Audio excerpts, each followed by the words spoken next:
Okay. If not, we didn't finish last week's session, did we? Yeah, there's a little bit more to go. Yeah, Yeah. let me just do a quick recap now. Yeah. One more point is, yes, there's a little bit more. And remember the slide that you had. We want to just go through that also. That one slide which you had on. Yeah. So let's explore this because I know you went through. Okay. Yeah. Okay. Carry on. Yeah. Okay. When we try to understand first of all what is the Atma, and number one is the I in every one of us. Really, there's a sound coming from. Hello, there's a sound coming from someone. Yep, I muted the person. Okay. This is where we explore a video where Swami said that the I in every one of us, the awareness of this I is the Atma. Okay, hold on. I just want to go one by one. Okay, guys, brothers and sisters, see, this is a very powerful line, but you need to become aware. You go to school, you are aware of the school. You go to work, you are aware of the work. You have a husband, wife, children, you are aware of your family. You are aware of your car. You are aware. Because of the awareness only, we can go through life, we can understand, we can interact, we can extract experiences. All this is only because you are aware. So that awareness, we are using that awareness to live in this world. We are using that awareness to interact. We are using the awareness to extract information, and we are continuously going on, and we say, how is life? Life is good, life is bad, life is this, life is that, because we have an awareness. Now, if we continue to live like this in this world, what will happen is we are a result of our awareness. We are experiencing the result of awareness. And then finally, one day, this awareness is going to shut down, which is called death. And then we finish, that's it. So now the teacher comes down. After so many years, after this, the avatar himself comes down as a guru and now addresses us. Now watch this, very interesting. In the world that we live in the awareness to be aware of the world, we are aware of the physical world, we are aware of the mental world, and we are aware of the intellectual world. What do you mean by that? Mean by that? By the physical world means by the way in which we can see everything at the physical level. And then we had an emotional texture where the mental level comes in. That's how you can feel, oh, I like this, I like that, and all that. Then you have your own intellectual opinion. So this is your world, the world in which is developed by an awareness. Now, this is our breakthrough, see. Now the teacher comes and says, this is all good. This is all how you to live. But my friend, the key point in this is that everything that you're doing now, the animal kingdom also can do. In the animal kingdom also, they are aware of the things. That's why they run. That's why Baba said, in the beginning, everything is instinctive nature, animal kingdom live. And we continue to live like that. We will only have one level of awareness, one level of happiness. The teacher said, if you're going to continuously live in this world, just becoming aware and aware and aware and aware and aware, and live like that, hey, we may lose something more. Then Baba said, hey, ladies and gentlemen, brothers and sisters of Malaysia, brothers and sisters of Zone 4. He never said like that. What did he say? He immediately told us from the first, in every discourse, the first line is Atma Sarupalara, which means, hey, bring your awareness to that Atma. Baba, why I should bring my awareness to the Atma? Because then you will start to become understanding. You will start becoming aware of awareness itself. Aware of awareness itself is spirituality in action. The awareness of everything else is just is an expression, but being aware of awareness itself is from the Atmic point of view where you see the world. This is real pure Vedanta.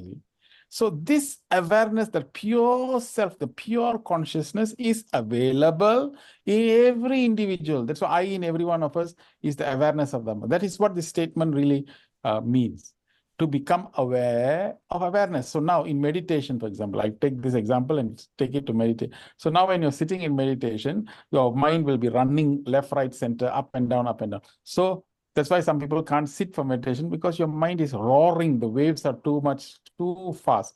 So now when you become subtle, the waves are becoming shorter, smaller.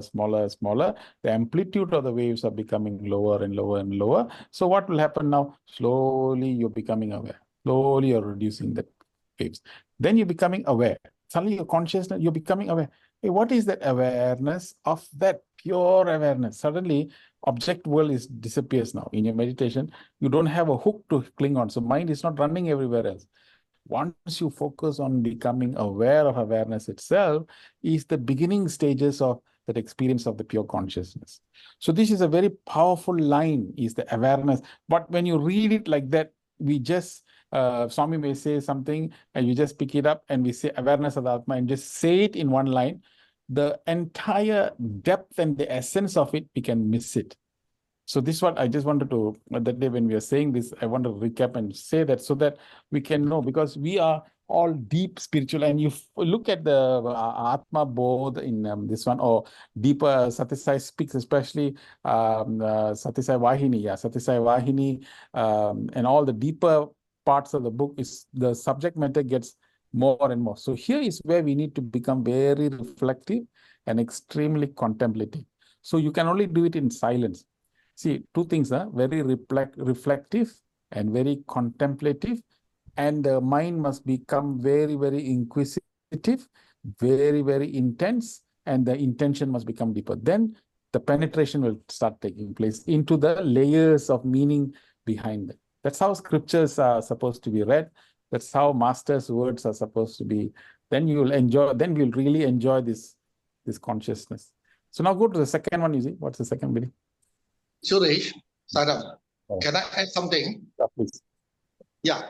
Just now you say, when you do meditation, your awareness of the thoughts, which is right.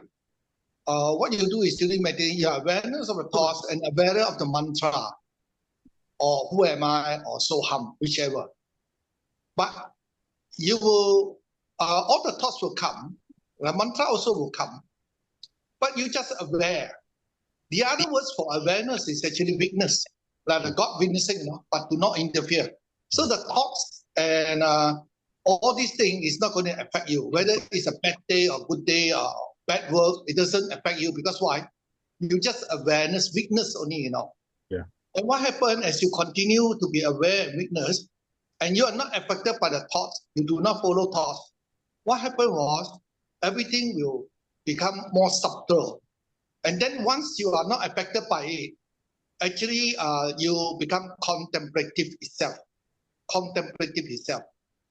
And from contemplation, you will go into meditation, of course, with Swami blessing.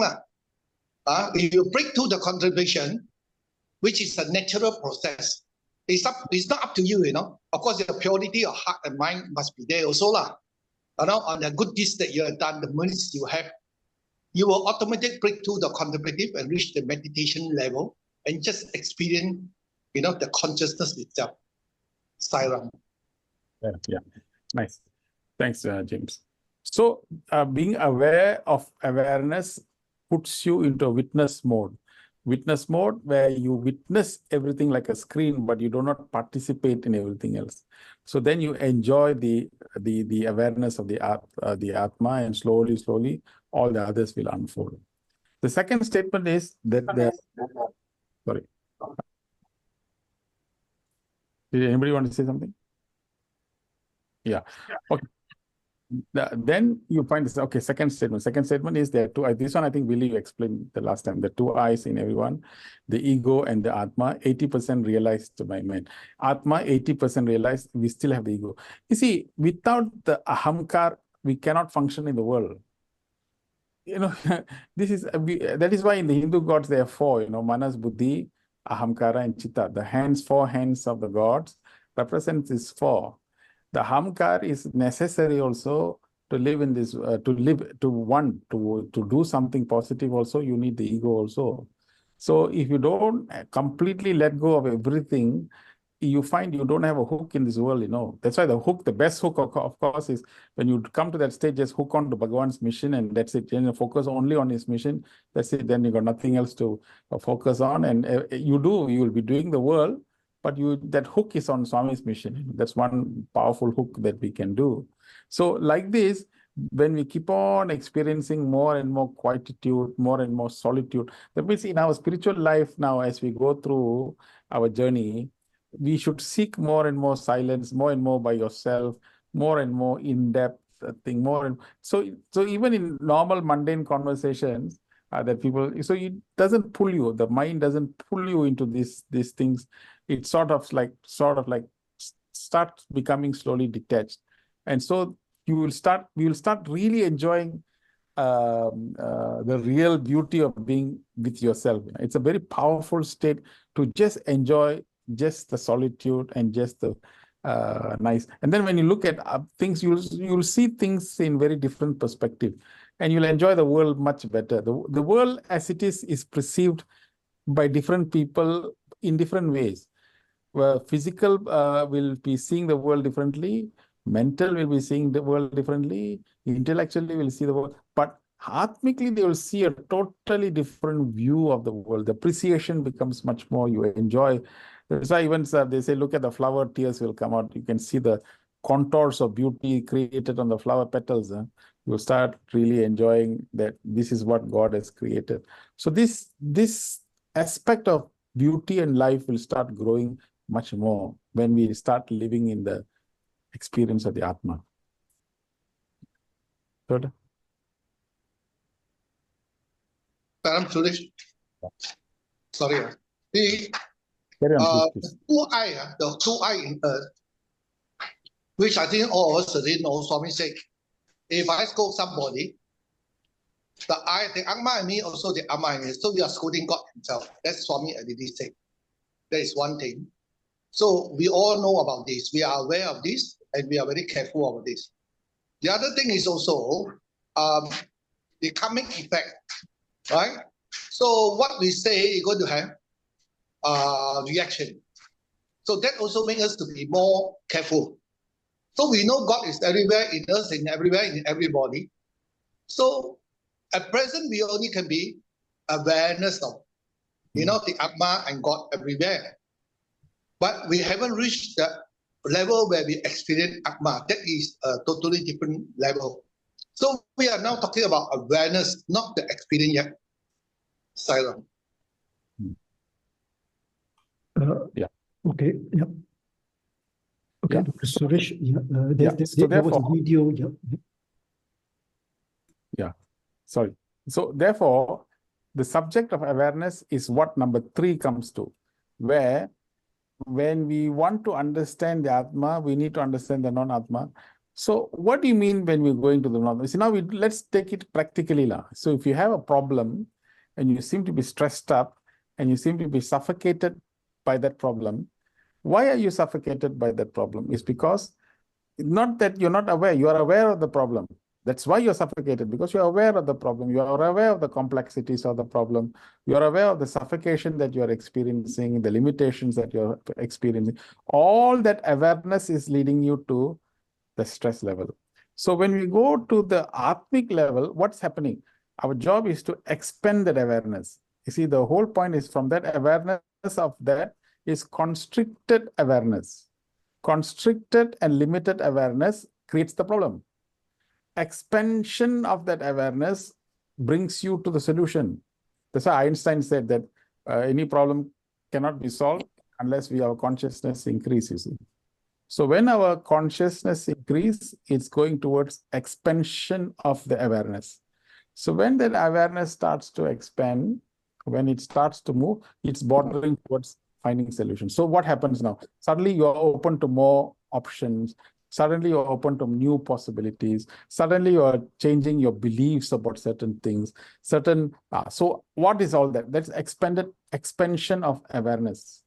So that expansion of awareness is slowly leading you towards these higher and higher states of consciousness. Then we come to another level. Once consciousness is expanded and expanded, finally you come to a point where what's that? You come into experiencing or knowing that everything is God. That is pure consciousness. We start to say, oh Lord, whatever it is your will. Whatever happens, it is your thing. So suddenly the stress levels are not affecting us anymore, because whatever that is there is we are not so much focused on the results of that. We are so much letting it go and allowing God to do it. That doesn't mean you're not doing it, but you are experiencing the consciousness towards higher levels. So this is the journey that we must make into everything. So the problem and the situation is reminding us at what level of consciousness we are living in. Can you understand? That means whatever issues that we're having, whatever problems that we're experiencing, is reminding us at what level of consciousness that we are in. And how you solve the problem and how you look at it is also demonstrating the elevation and increase of your consciousness. So problems are reminding us where we are. Solution is taking us to where we should be. So that means everything is to be seen with the eye of improving ourselves, creating better versions of ourselves. Why? Because our journey is towards the Atma. Our journey is from the non-Atma to the Atma. So this gives us the practical application of this knowledge. Otherwise, it'll be very philosophical and very esoteric. Even when you tell people also, okay, Atma, Atma, not like that. We need to take it and apply it in our life to demonstrate where we are, what we are doing. Then it becomes real. So the spiritual life is a real thing. It's not an extracurricular activity because we have nothing to do, so we go to Bhajan Center or so. It's something to increase our whole level of consciousness. In fact, if all the problems in this world, we look at it, is only we just need to increase the level of consciousness. The solution is there, but people don't want to see the solution because they are so constricted in their awareness. So they see things in fragments. And that's why the whole picture gets broken, you see. So this is what the third statement implies, I think. Fourth one. Okay, the fourth one is that the life force in us is the Atma, not in the Atma, is the Atma. Baba said in Satya Sai speaks, loss of faith in God is the loss of faith in Atma. I find that mantra is very powerful. Loss of faith in God. People who don't have faith in God is nothing because they've lost their faith in Atma. The external observation, putting the flower, putting all these things is to finally come to a point where we now must believe that we have a state Atma inside us. And that Atma, that's why, if you look at it, I want to dramatize this. If you want to do like that, if Swami sitting, we are sitting in Puttaparthi, Prashanti, and all waiting for Baba to come, or suddenly Swami comes and walks past. And I have not seen tears flowing in people's eyes. So why tears are flowing? Baba just walked past. How can tears flow? That's pure consciousness, pure Atma walking in front of us. Suddenly, our physical body is still. We are looking at it. Our no more thoughts. Our mind is completely zilch. Our intellect is not running everywhere. So these three quieten down. Boom, we are connecting to our own Atma in our own. That Atma which is in each one of us now walking in front of us. The pure consciousness is walking in front of us. My God, the tears are coming in our eyes. Uncontrollable tears are flowing. That's the life force. Now, if we start to look at it very seriously and know how to plug ourselves from the life force, wow, that's another dimension of living. It's another dimension, another way to live in this world, another manner in which to see things, another approach towards life itself. An Atmic living is a totally different spiritual life. Now what we are doing is we are spiritual, we got altar, we got this, but physically, mentally, intellectually, we are doing it. But then the real journey is towards shifting that entire focus inwards. This, even when I say this word inwards, it can be interpreted in many ways. So the life force, if we can live our life directly, tapping from the life force itself and live everything in Atmically like that, wow, everything is so blissful, so happy, so joyous. That is what he's asking us to do. Atma Sarupalara, Atma Sarupalara. That's what he's telling in everything. Actually, if you go with this vision and read the book, or if you read scriptures or read Swami's books with that intention, that what he wants to, the words appear differently, even the sentences will appear quite differently because it is now like an alarm clock waking us up from the slumber of the three domains that we are so used to another dimension of existence. That spiritual thing is what we must now aspire for. Deeper aspiration must come. Life force in us is the Atma. So this very powerful life force, my God, powerful. Number 5. Okay. Then in one of the video, Swami said to Brother Sanjay Mahalingam, he was asking the student, who am I? Who am I? So a lot of answer came, you're the avatar, you're the Punavatar. And finally Swami say, I am I. So what is meant by Swami when he say I am I? We did not actually discuss on this in depth. Yeah, we had a huge big study circle here many years ago. Dr. Goldstein and the whole team came here. We had it in Crystal Crown Hotel, and a lot of time was spent in going through this word I am I. Basically, it's a biography of pure consciousness. If pure consciousness was to describe himself, he will not say by his name, he will not say by his status or by his relations, which is what we all do. But when pure consciousness is declaring himself, who is he? Who are you? He will say, I am I. There's nothing else that can define me or describe me, because I am I. So I always see the I, which is the small I, is asserting that this is going towards, the journey is from the small I to the big I. But that's the journey. But finally, when you reach the big I is asserting that I am I.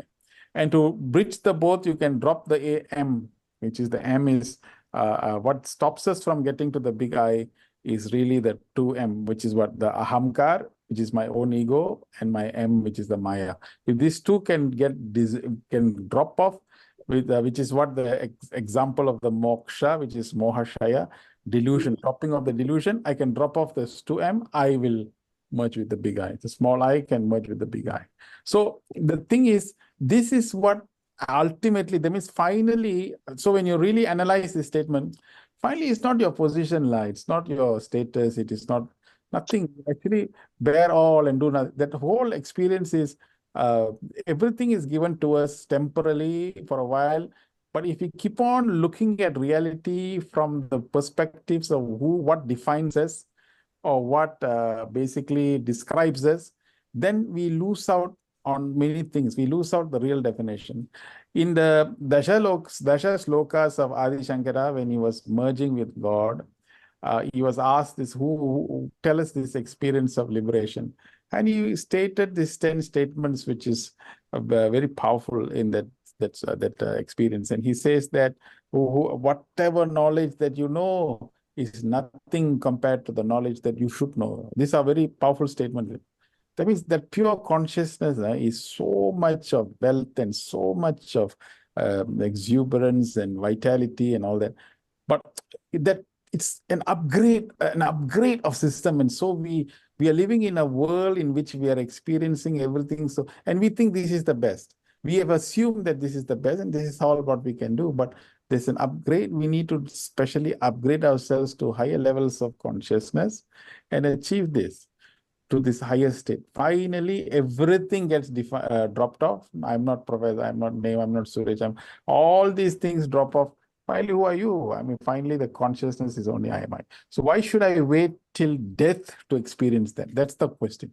Why should you drop everything when we are old and we're nothing and we're retired and we have nobody and everyone has gone?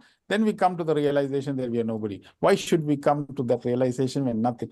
We should have everything and live in this world, experiencing that I am this pure conscious. Then you will enjoy what you have.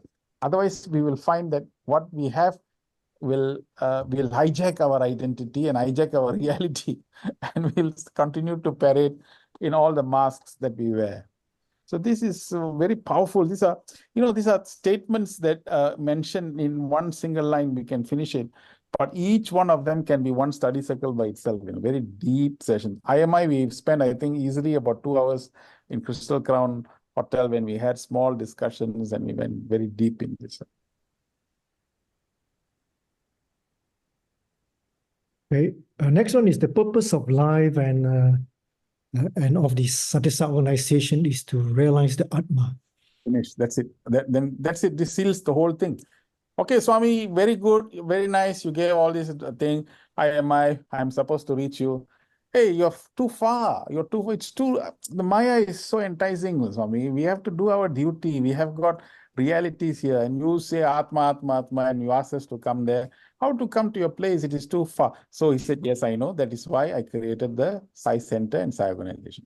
What is the purpose of that? The Sai Organization and Sai Center is to reorientate our life, provide you an orientation program for you to start unplugging yourself slowly from the entrapment of all the three physical, mental, intellectual, and move towards experiencing the Atma. So for that, I purposely put the 9 code of conduct and told you to go and do the service, not because, not that for lifelong you should do the service, but in the process of doing it, at least your selfishness is coming to become lesser and lesser. Your selflessness is becoming more and more. Your adoration, the mind is moving towards bhakti, and therefore, as a result of that bhakti, greater and greater dedication you do.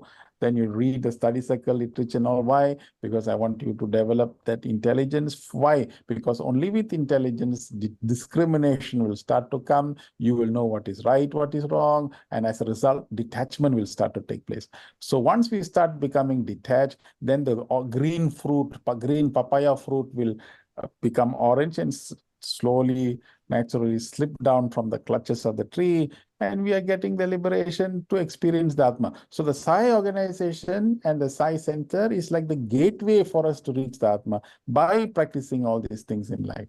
So if you're doing the service program and continuously practicing the service activity and all that, then when we go back to office, we also should be experiencing the spirit of selflessness in the office. In the office, we cannot be just doing the work. I will only do the work if promotion is given. I'm only going to do the work if salary is given. Then we are not applying that principle. In the office also, the same way in which we went to the old folks home or the hospital visit and did that, that spirit of that selflessness should also be practiced in the office, should also be practiced at home. Everywhere it should become an integral lifestyle. Once we achieve that, we are slowly going back to the very purpose. What is that? Realize the Atma. So when we start realizing the Atma in the place of work, in the karma, it becomes karma yoga. When we are realizing the Atma, when we are doing bhakti, it becomes bhakti yoga. So that union is that. That is the union which we should go. That is why that's why the sacredness of a Sai center, the sacredness of the organization is that. It's not like some people, when they hold a position and then finish the position and finally they step, oh, I finished. Now it's, luckily I passed it down to other people. Now I'm free. Not like that. The whole idea is when a position is given or something is given, it's a commitment. This Baba is given you, then to that position, it's a commitment because it gives you a chance to accelerate our evolution and redeem our life. This is very sacred. It's not all can come. Some come, some have been given the position. We need to revere and respect all these opportunities because it's our gateway to return back home.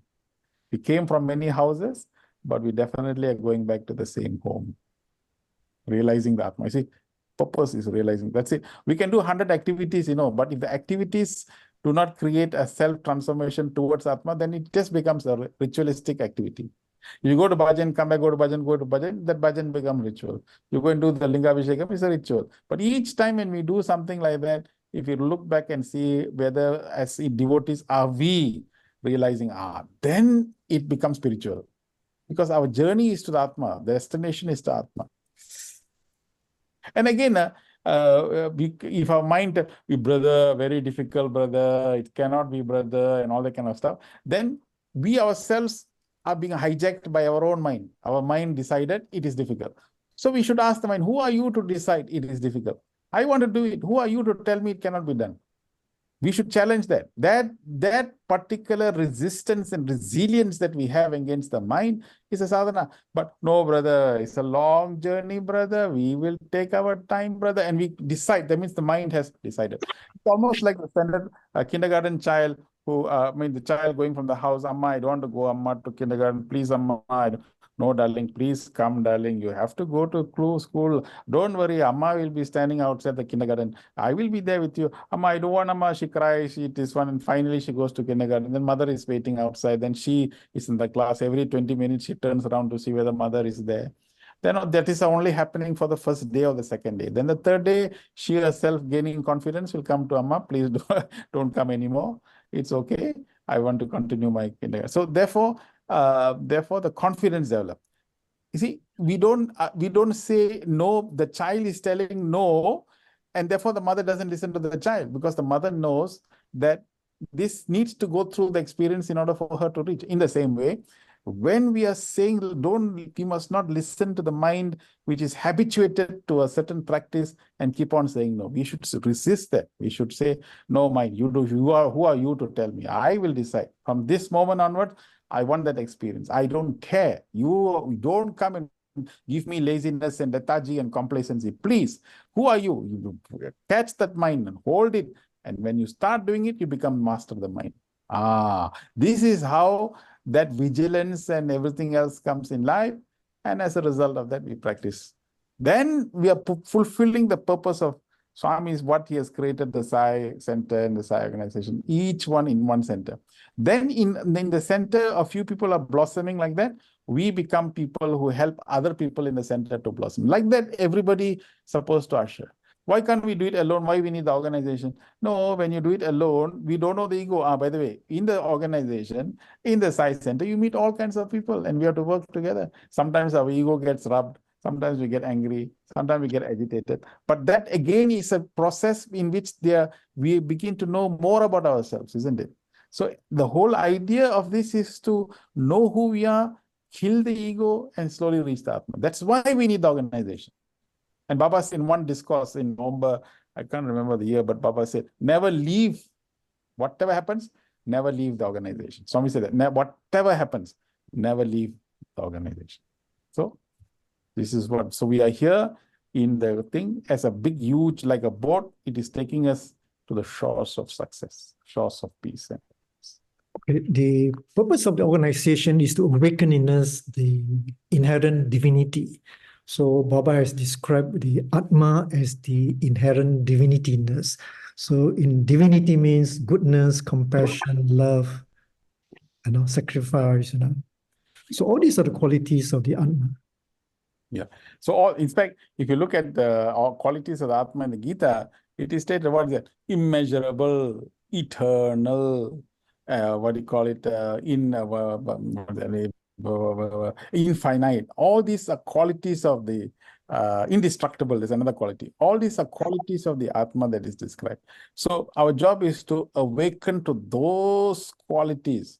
So it's like an alarm clock. If we continue to sleep, we will sleep. But with the alarm clock, we have to wake up to realize this. Otherwise, it will be continuously living. We may not awaken to this higher consciousness or to that. So this seventh is also to tell us that they awaken the latent divinity within us. So that what is alarm clock? Baba gave also. What is that? Two things we should not forget: death and God. Two things we should not forget: death and God. So death we must not forget. Why death should not be forgotten? Because that's what's going to happen to all of us at some point.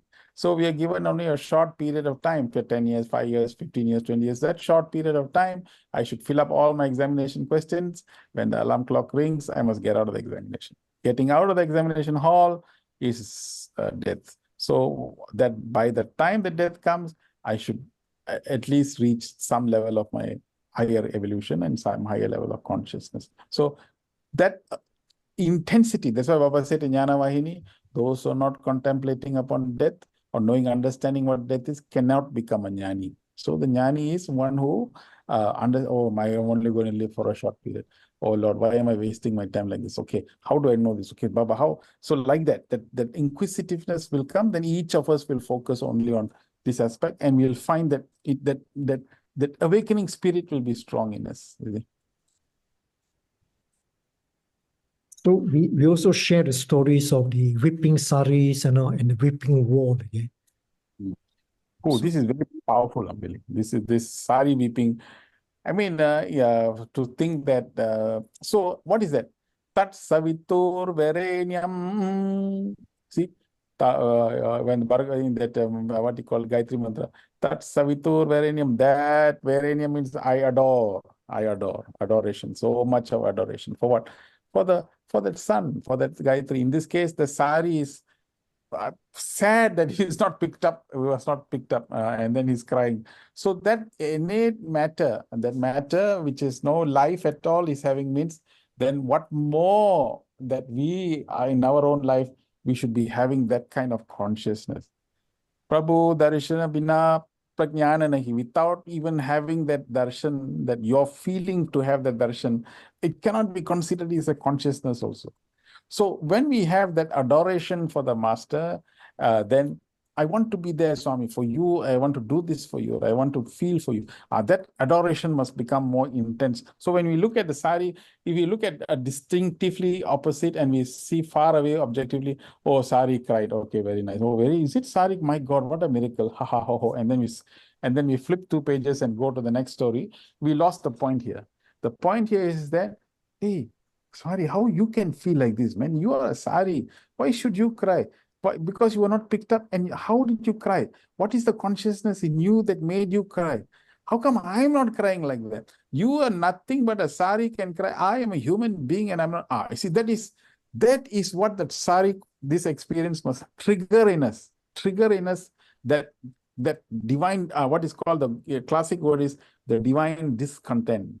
We must have the divine ayo, Swami, I didn't do this. Swami, I must, ayo, this I have not done. Oh, Bhagavan, this is. So that feeling, if you continuously have that, then we are continuously in meditation state, actually. That is actually the pure meditation state. Meditation is not just first 5 minutes, 10 minutes. Throughout the whole day, that feeling of, Swami, what? I must do this. For Bhagavan, I must do that. That feeling that we have continuously keeps us connected to the Lord. You know, when our prayer is, Baba, you can take everything away, but don't take my yearning for you away. That yearning must always be there for you, because it's only through that yearning I can reach you. See, that must be very powerful. This story is, these are things that keeps you very nice. Next one.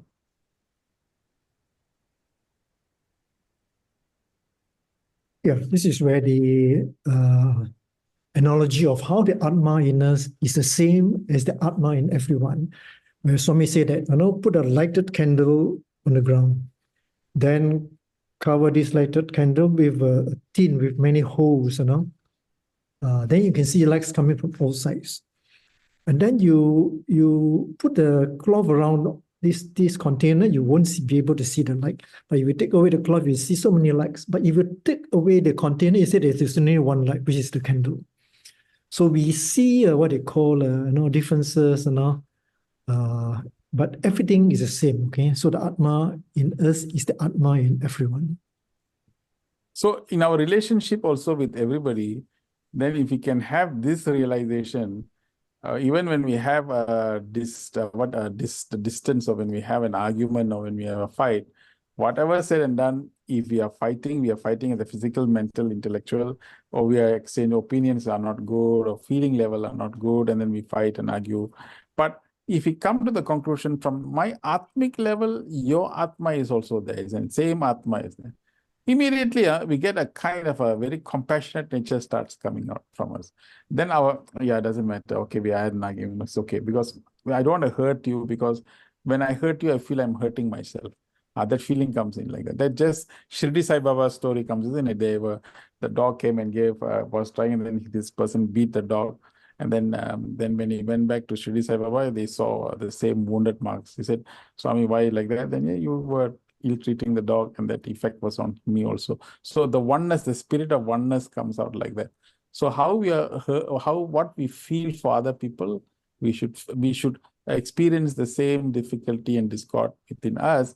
Then we are connecting at the level of the Atma. So empathy is not at the emotion level. Empathy is at this level. When we're doing connecting like this, then we are saying that the same element is also there. So that's what the analogy of that thing. So now our thing is, that means after listening to number 9, tonight, what we should do, finish this session over, we switch off, we'll look in our mind. Who are the people who we have some differences? Who are the people who we can't get along well with? Then you must close your eyes and say, Swami, please, this person I cannot get along well with. It doesn't matter whoever it can be. It can be your teacher, your boss, or your family members. Then we send the love vibration of just put in the meditation. From today onwards, I don't want to feel any differences with you because you have Atma. I am also having Atma. Once we come to this kind of prayer, we are taking efforts. If you don't do this, some people just say, Suresh, all this is philosophy, Suresh. But what they have done to me, I can never forget. Okay, oh God. Then you came back again. You are not able to let go. So when you're not able to let go, then this 9 just becomes a theoretical statement. But if you take the effort to do it, it becomes sadhana. And Baba said, grace is proportional to effort. You see, the whole thing comes nicely. Our job is to lessen the luggage. We have to keep on looking at luggage and tick off, cancel, tick off. This is not that is not. We keep on canceling. So this exercise of number 9 is put a list. If you have some issues with people, put that list and cancel that. Cancel. Finally, you find a homogeneous love spreading all around. Then we are moving towards the Atma. So Swami has said that the power of the Atma, that the love inside us can change earth into sky and sky into earth.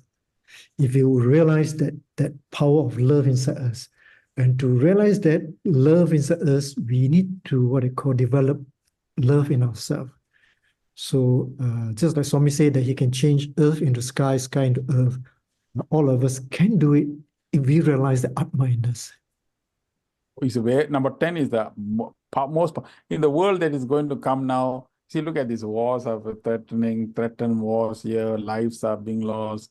It's very sad to see people can't live in harmony. Also, they have hunger, devastation. So many problems in the world. When you look at we get very depressed. You look at the CNN and look at all these things.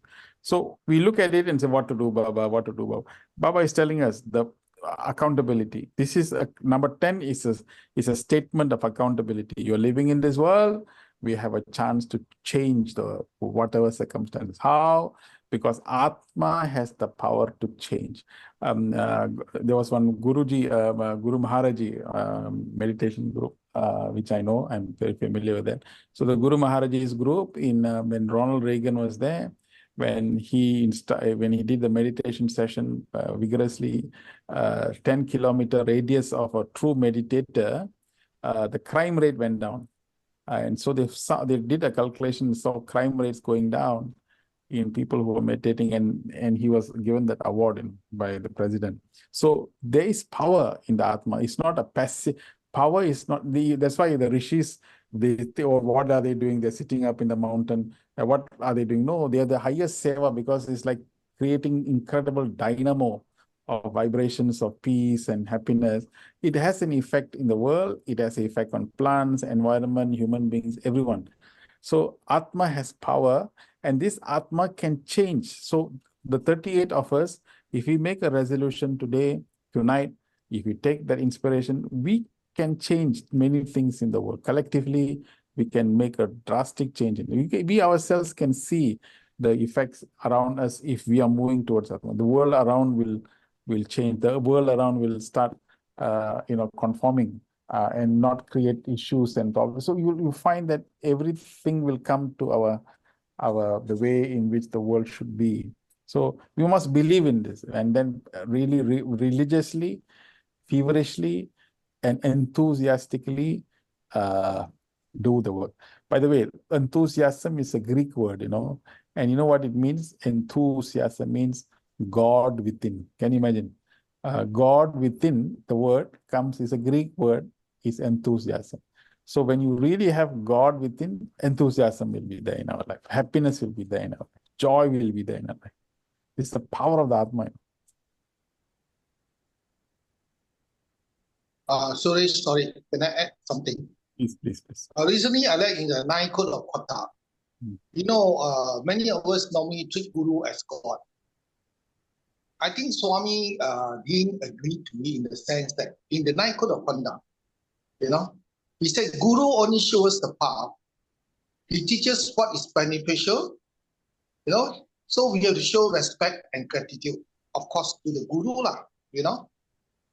But Swami mentioned one thing, you know. Now you say, the Atma, earth into sky and sky into earth. Okay? Of course, the Atma is referring to Paramatma, God himself lah, or like Swami himself lah. But I don't think the Guru can do it in that sense. Because why? Swami say here, but the Guru should not be taken as all-powerful and all-inclusive. This is something we have to be very cautious. I know we have seen many gurus who are very high, very involved, very famous. But, you know, the experience of being with a Guru and with Swami is totally different. I don't know. I experienced totally different. I'm sure Suresh also felt the same. Really also the same. All right. So this word, earth into sky, sky into earth, is only referring to God himself. I don't think it's referring to all Guru. Yeah, no, I didn't mention the word Guru here. I only mentioned the word Atma, where when we focus on our own consciousness and develop the Atmic consciousness, we have the power, we ourselves will have the, the collective efforts that we do have ability to change circumstances. I think the word here, earth into sky and sky into earth, means we have the ability to exert influence in the world in terms of positive vibration. Of course, every guru, since you brought the subject of the guru, every guru has its, and each one has its own merit. So, those days I used to go to every other master and, pray, touch and all that. But main thing is that our job is to connect to our own self and reverentially have our Swami and take us to the destination. Yeah. This 11th one is. I agree with you that you didn't mention the Guru, but since we are talking about this point, let's bring out the point of Guru and Swami is different. Okay. And Swami also there is the different side of. Yeah. Okay, the Lord Krishna's one is the explanation. This is a very powerful. Let me just show back. Okay. So this was a conversation between Lord Krishna and Arjuna. Arjuna, listen to this carefully, okay? You know I are the body, though we both possess them. I wear my body like a dress, and so do you. Who is this I that is wearing the body? Arjuna, it is the immortal and the universal soul, or the Atma that is wearing the body. And by the way, there is no such thing as my Atma, your Atma, and so on. Is it the same Atma that is present everywhere, wearing many dresses? There's only one Atma, period. Okay. Krishna's explanation. Yeah. Because the Atma is a very deep subject. Okay. So let me say, okay, now just now we mentioned about this particular, the power of the Atma. Okay, this is a very powerful quotation. Okay. Swami said, realize the divine within you. Open the doors of your heart. Develop love more and more. Understand the truth. Experience God. There lies the bliss. Make every effort to understand the immanent divinity. The divinity within you is covered by ego and anger. Therefore, the real knowledge dawns when attachment is destroyed. Where does this attachment come from? Excessive desires lead to attachment. You may attain temporary peace by undertaking repetition of the name, meditation, and yoga. To attain permanent peace, you must develop love within. And this love can turn earth into sky and sky into earth. This sacred love is within you. But you direct it in the wrong direction, and thereby it gets perverted. Develop the secret love within you to realize your innate divinity. Okay, so this is the purpose of life, and this is the purpose of the Satsang organization, is to awaken in us, in everyone, this inherent divinity. So very, very powerful. So therefore, one of the resolutions of some of the things we make, okay, we must check and see, are we, how are we, do we consider ourselves complacent? Do we have that enough more energy to go and connect, to do things, to do meditation and all, but service, helping others?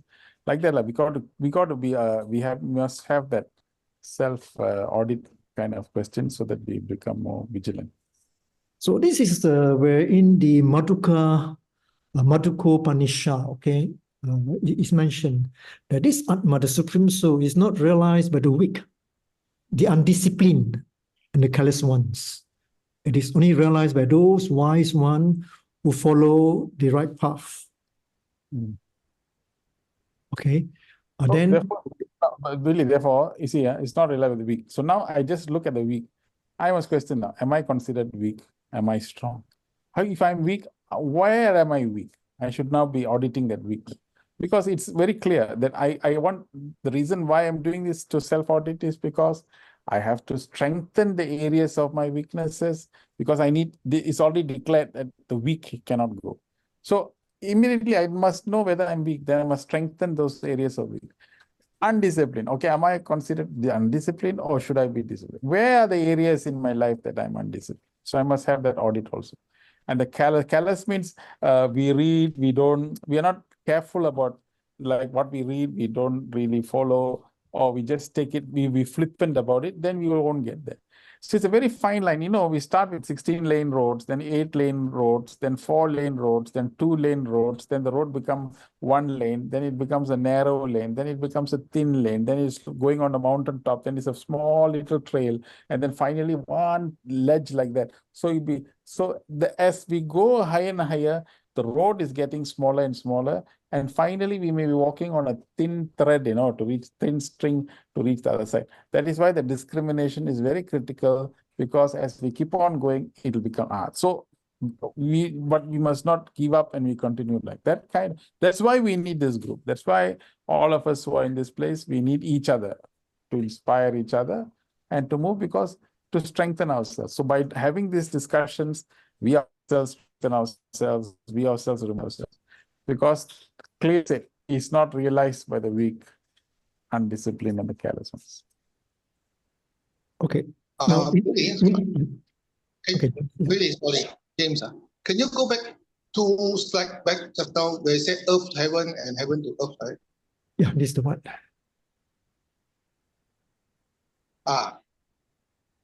You see, to attain permanent peace, you must develop love within.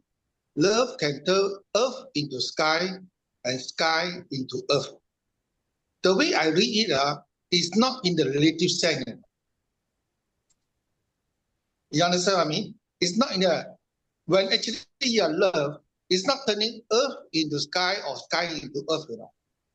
To me, the meaning is more like when you are pure love, when you are divine love, nothing affects you.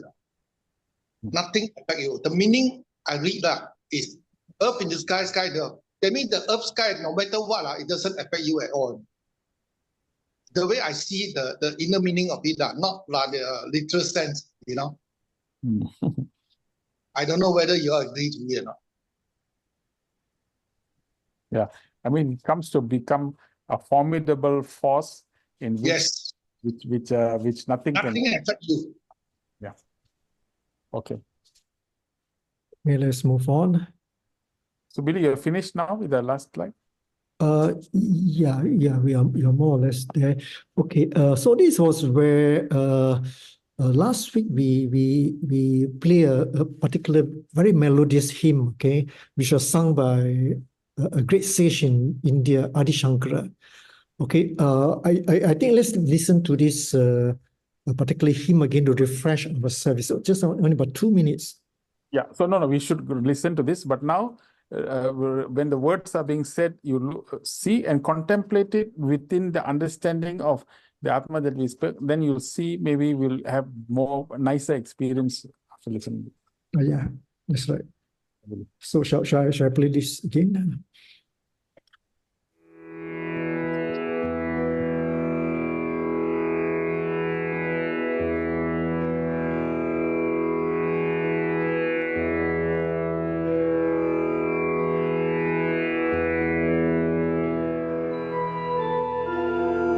मनोबुद्धिहंकारचित्तानि नाहं न च श्रोत्रजिह्वे न चघ्राणनेत्रे न च व्योमभूमिर्न तेजो न वायु चिदानन्दरूप शिवोऽहं शिवोऽहम् न च प्राणसंज्ञा न वै पञ्चवायु न वा सप्तधातुर्न वा पञ्चकोश न वा पाणिपादौ न चोपस्थपायु चिदानन्दरूप शिवोऽहं शिवोऽहम् न मे द्वेषरागो न मे लोभमोहो मदो नैव मे नैव मात्सर्यभावो न धर्मो न चार्थो न कामो न मोक्षः चिदानन्दरूप शिवोऽहं शिवोऽहम् न पुण्यं न पापं न सौख्यं न दुःखं न वेदा न मन्त्रा न तीर्था न यज्ञः अहं भोजनं नैव भोज्यं न भोक्ता चिदानन्दरूप शिवोऽहं शिवोऽहम्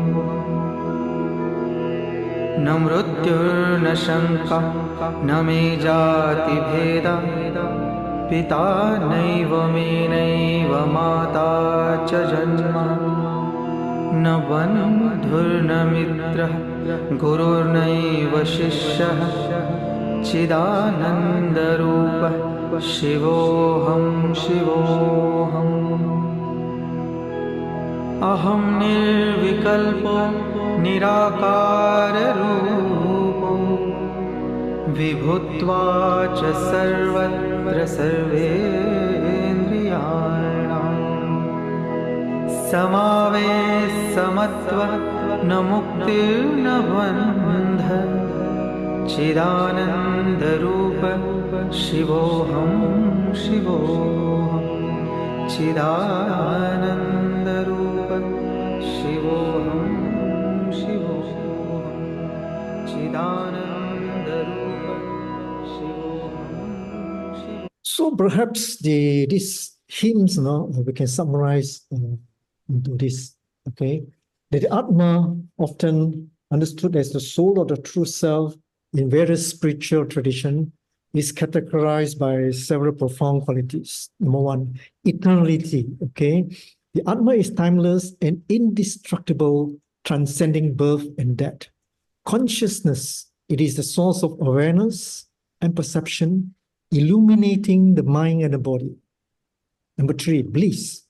The Atma embodies pure joy and peace, unaffected by external circumstances. Number four, it is unchanging. Unlike the physical body and mind, the Atma remain constant and unaltered. Number five, pure. It is untouched by material impurities and remain in a state of pristine clarity. Number six, self-luminous. Okay, the Atma is self-revealing, needing no external light to be known. And number seven, it is universal, though individual in experience. It is a part of a greater universal consciousness. Okay, any comments on this? Yeah, I think you should. Who did this, Emily? Your own one. I went to the internet and then I found this. Nice. Why don't you? It's nice if you can copy this and send it to all of us in the group. Okay, sure. All right. So, okay, this is what. Okay. But what? Wait, Billy, we'll go back to the one. See how we go. Yeah, the one. Okay, no, this one. So what we are doing now is in the okay. What we are doing now here is that in the session that we're having in the US, these qualities of the Atma. What we are doing is, well, in the Gita they put 5 or 6 qualities like that. So what we took was we took 1.5 hours to explain this one, eternal. let's say, eternal. So what is the meaning? How, okay, if you, okay, Atma is eternal. So what? So how, then how, what is the practical understanding and practical application of this eternal nature of this? So like that, each one unchanging. So okay, is unchanging. That means, okay, Atma is unchanging. So now what has that got to do with me? I need to live in this world outside. You are unchanging. So what does it, how do I relate to that? How do I make this practical? How do I make this an essential part of my life? So that is what, once we start understanding the quality of the Atma, and we translate and live it, try to live, or not live, try to live according to it, we are imbibing the nature of it. You know, it's like role modeling. We have someone there within you who has got these qualities, and we are trying to emulate these qualities of it. Slowly, the consciousness will start increasing in our life. So for example, in eternal, we linked it up to sustainability, doing things for your legacy, doing things for the next generation. So like that. So we link it up to some practical things that we can talk about. And like that, eternally, we get connected to the qualities like that. So this is what we are doing now. Each one we are doing. The next one we are doing now is indestructible quality. There's one quality of indestructible. So why I said to post it in everybody is that, so you go back, this is very healing if you look at it. So if you have any problems in life, or if you have any tension, you go back and read now. Bliss, Atma embodies is pure joy and peace. Now I'm now very disturbed, I'm agitated. So now immediately it tells me that I'm not connected to Atma. What is agitated? My mind is agitated. Why should I live at my mental plane? I don't want to do that. I want to get to my. So once you start connecting, then there'll be peace in the mind. There'll be systematic. So you use Atmic consciousness to regulate your mental, emotional, and all the other aspects.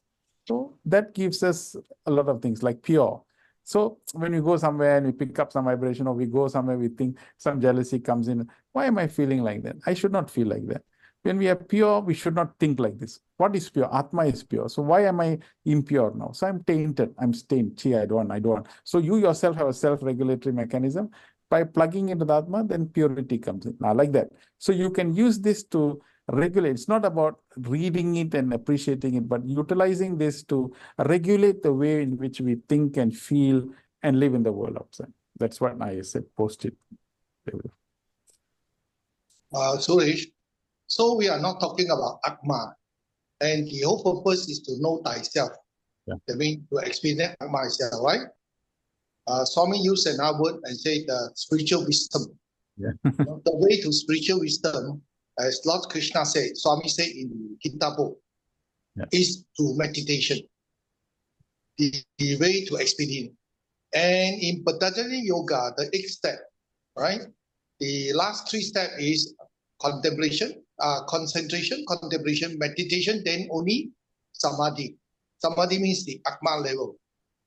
So that's why we do the basic with the devotion, the seva, all that coming, is to help us when we do the meditation, when we become more pure, more loving, more compassionate.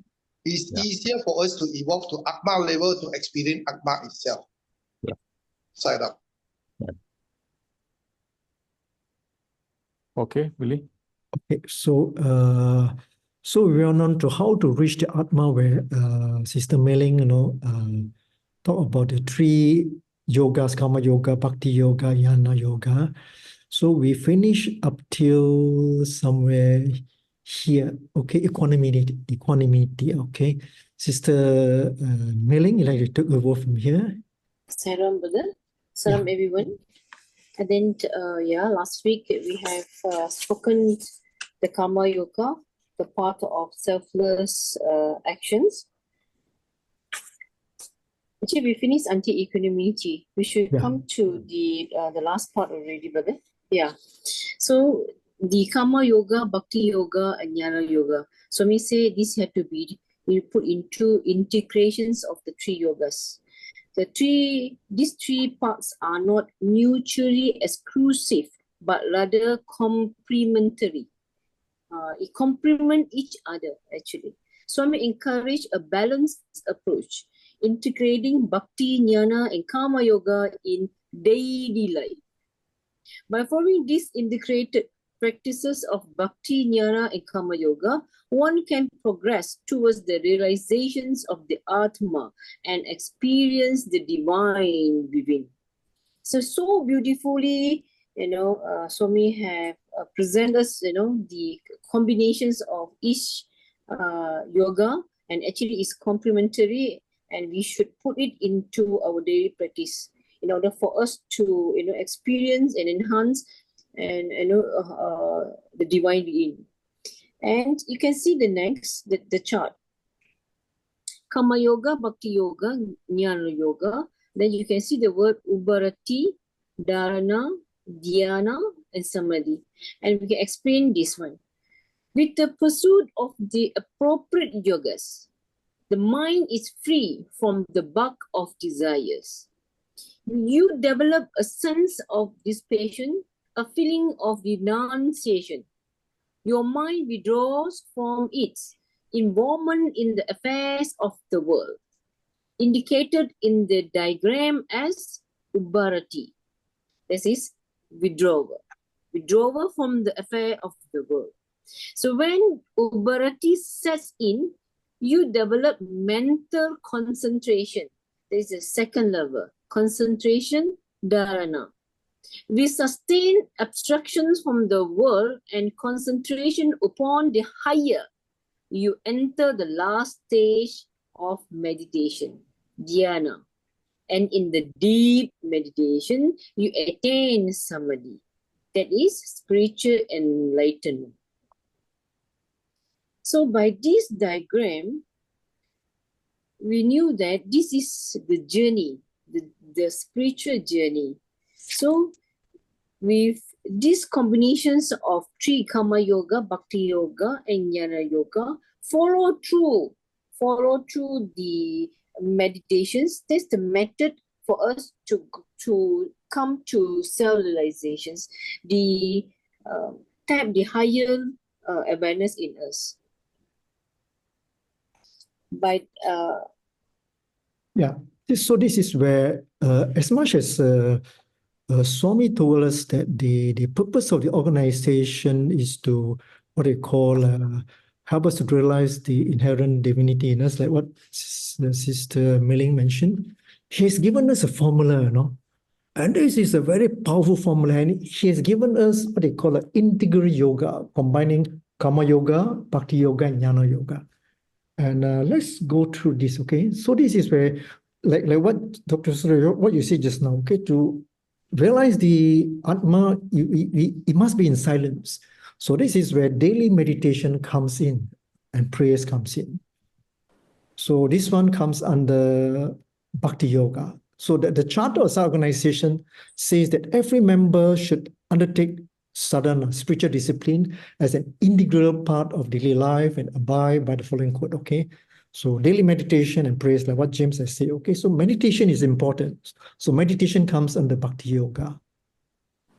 Then devotional singing prayers with family members at least once a week.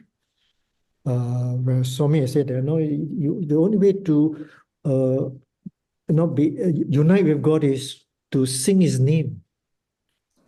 Okay, and prayers is very important. Okay, then participation in science spiritual education by children of the family. So this is where Jnana Yoga comes in. Okay, so through Jnana Yoga we understand what are the 5 values that Swami has given us, Satya, Dhamma, Shanti, Prema, Ahimsa. Okay, then number 4 is the participation in community service and other programs of the organization. So this is help us to reduce the ego inside us, So this is Karma Yoga comes in. And then regular attendance at devotional meetings conducted by the organization. This is Bhakti Yoga. Regular study of Sai literature, like what we are doing now every Tuesday. So this is Jnana Yoga, and this is very important because I myself found that I've learned so much, by coming for every Tuesday. Okay, so this is something very, very important, and we hope that our future section on Tuesdays. Okay, please do help to share our poster, with as many people that you know. Then this is where number 7, use of a soft, loving speech with everyone. This is, I think, Karma Yoga and Bhakti Yoga. Okay, and number 8 is avoidance of talking ill of others, especially in their absence. And Swami is very particular about number 8, where he said if someone talk bad about the other fellow, give him one thigh slap, because this is the worst sin, okay? All right, because the Atma is, in us is the same as in everyone. So if we talk bad about the other fellow, we are talking bad about ourselves. And then the practice of the sealing on desires. I think this one comes under Karma Yoga. Okay. And Bhakti Yoga. So what do you think, Dr. Suresh, on this one?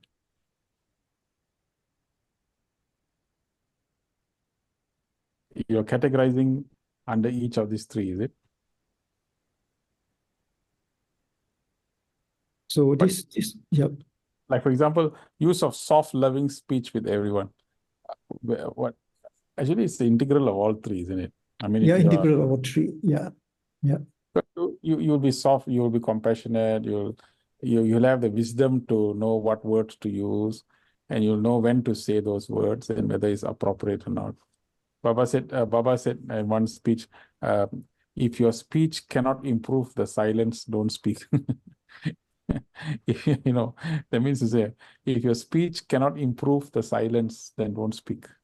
So that means if it's absolutely necessary, then do it. So like that is, it requires all 3, but certain activities here in the 9 is like, for example, regular study cycle, it goes to Jnana Yoga. The Seva part is Karma Yoga. The Bhakti, the study, what bhajans is the Bhakti Yoga. Like the four yogas, and then daily meditation, Jnana Yoga. So all 4 integral yoga is already done in the 9 code of conduct. Yeah. Okay. And he's very compassionate because he knows that different people have got different temperament. So he didn't just say daily meditation prayers. Some people cannot. Some people start the journey from the seva part. And then some people have the adoration part. So like that, different people have got different layers. Can I add something? Sorry. Yeah. Just now, Brother Bidi said, meditation is under Bhakti Yoga. I think meditation is beyond Bhakti. Because Bhakti, there is you and also God on the other side. For meditation, you and God are one. So please understand there's another level.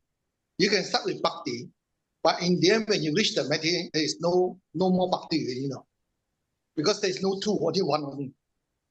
That's what I understand, I don't know whether Billy will agree or not.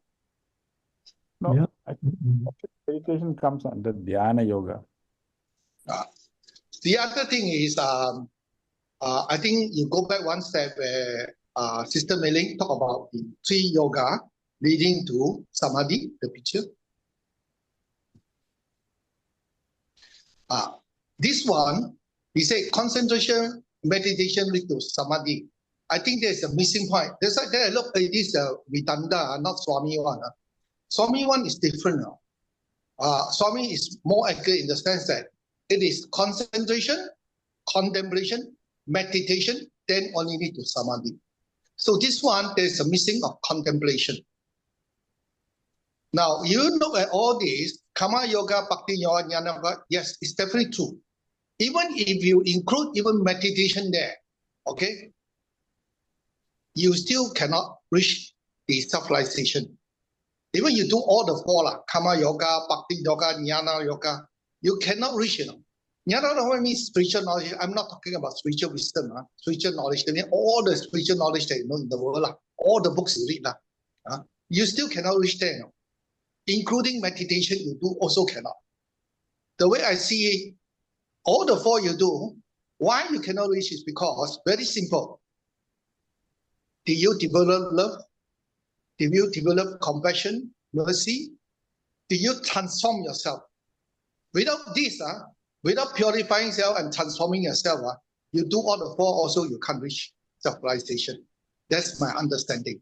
So remember, when we practice all this sadhana, no point you practice, you don't transform yourself, you don't change yourself. Side up. Okay, so any more, Sister Mei-Ling? Yeah, that's all.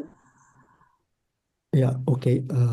Thank you. Thank you. Okay. In fact, today we're supposed to have Dr. Sabitan to start on the new topic. I is the first sound emanating from Atma, okay? But we are now coming to 9:48, another 10 more minutes, okay? Let me see. Yeah, okay. Sister Mei-Ling, you spoke about this and this also. Have you covered this also? Yeah, not yet. Yeah. Okay, this is another daily sign message. Is very relevant to our cover of question number 2. Spend 1 hour in the morning, another at night, and a third in the early hours of dawn, the Brahma Muhurtam, as it is called, for japam and meditations on the Lord.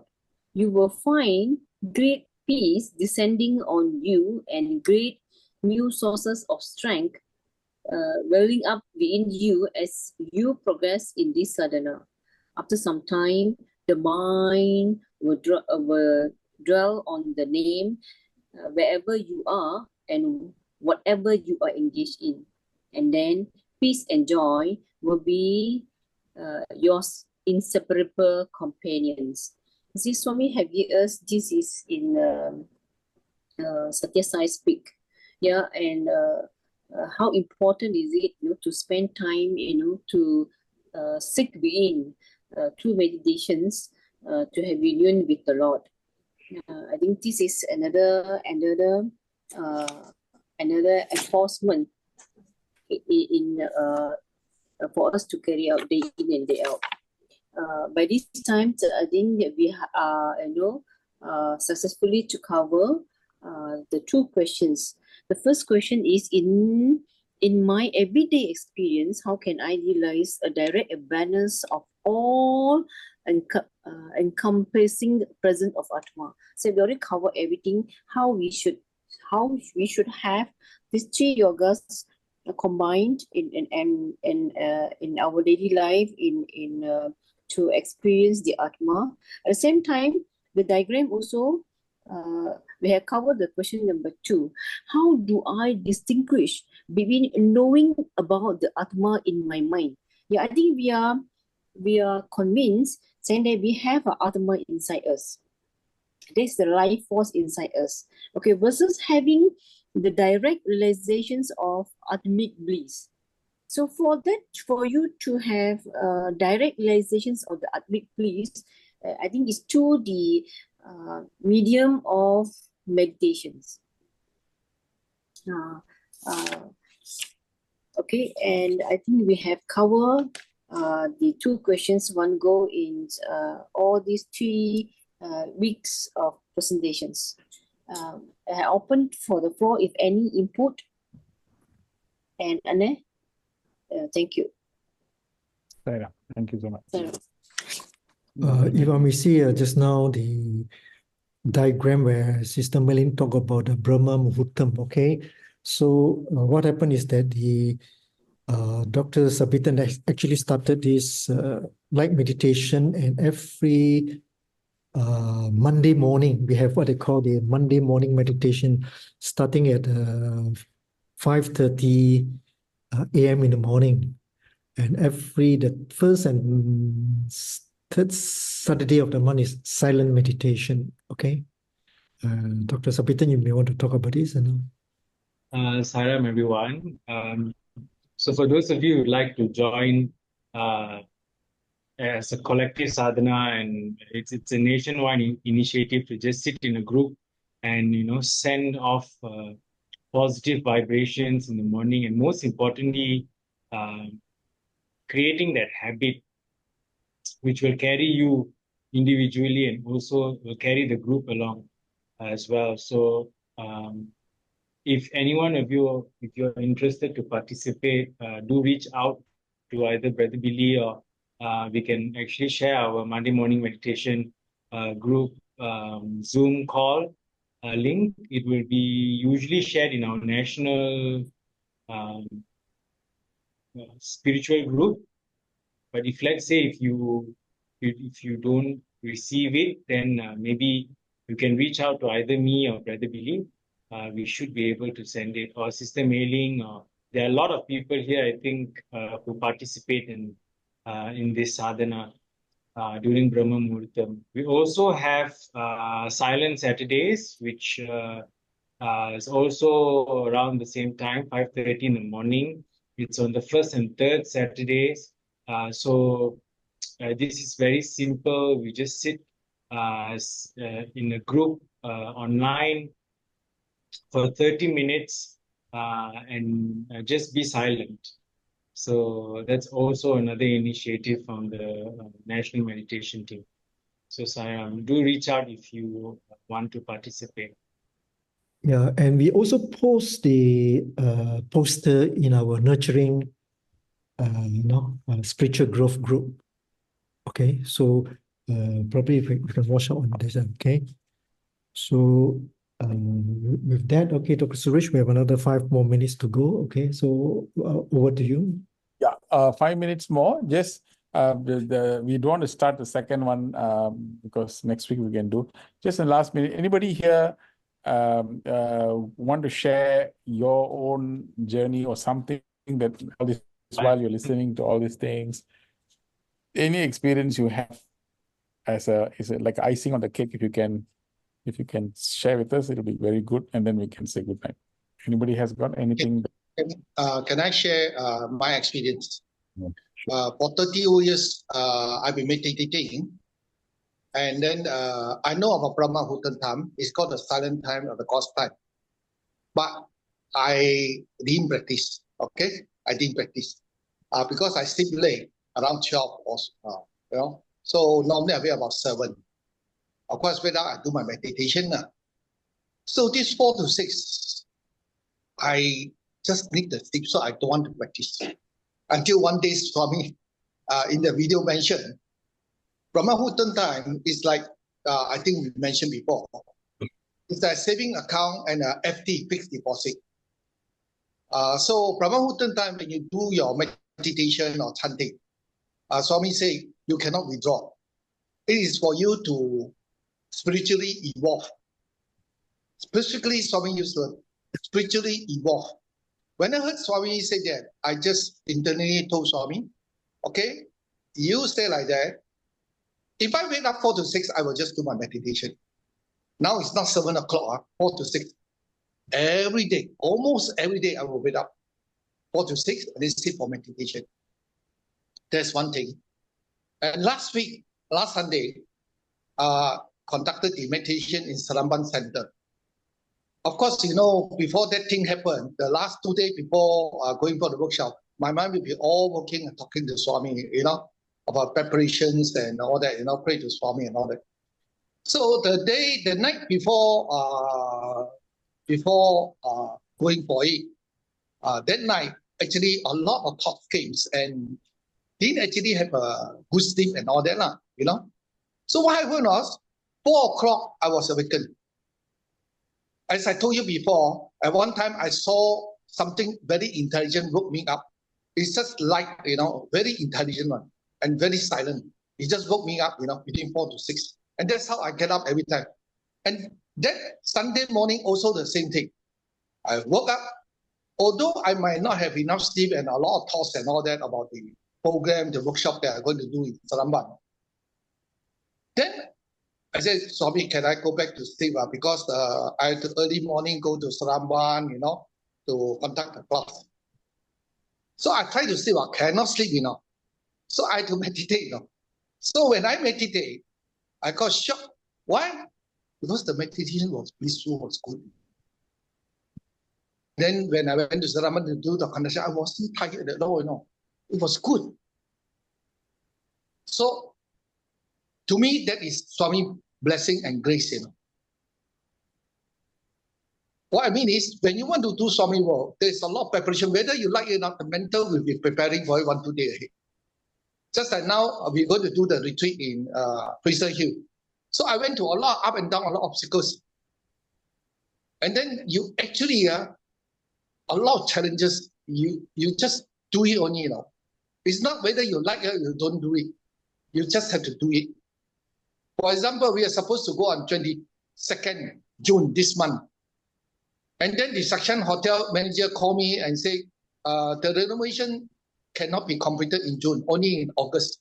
So I'm supposed to postpone it, So I just told sorry, then I postpone it, easy, right? But it's not that, When I phone up to Singapore devotees who are coming, 7 of them coming, they already booked the ticket, special price. Cannot postpone, cannot cancel. So I got no choice. I have to conduct the Mediterranean retreat in Fraser 22nd to 24th. And then I straight away closed, about 20 people signed up. So I straight away closed. And then within this 24, managed to get 3 apartments in Silver Park, Fraser Hill. Just enough for us to stay, So you see how the divine work, the test that you go through, make you so uneasy, and so much problem you have to arrange, To conduct it is not easy, but then a lot of situations you have to look at the meals and all that, the food and all that, not easy to arrange, because they also limited one. But finally, we are seeing light in it. So the Brahma time is actually you are with God himself here. Sairam. So, Thank you, Brother James. Sairam. So next Tuesday, the topic will be on I is the first sound emanating from ATMA. Okay, this is the presentation by Group 2 and Dr. Sabitan. Okay, so I believe this will be a very interesting session. I hope all of you will come for the satsang on this particular topic. So anything else, Dr. Suresh? Yeah, I think also please try and tell your friends and others, devotees in the center, or inform other people to come as well. And Sabitan, next week when you're doing the session, when you finish 1 or 2 slides, which is there, then we go deep in that before you go to the next one. Like that, we cover each one with more depth like that. Then we can, even if it takes 2 sessions or so, it's okay. We can take long time. Yeah. So with that, let's end with Samasta Loka. Okay. Om Samasta Loka Sukhino Bhavantu. Samasta Loka Sukhino Bhavantu. Samasta Loka Sukhino Bhavantu. Om Shanti Shanti Shanti.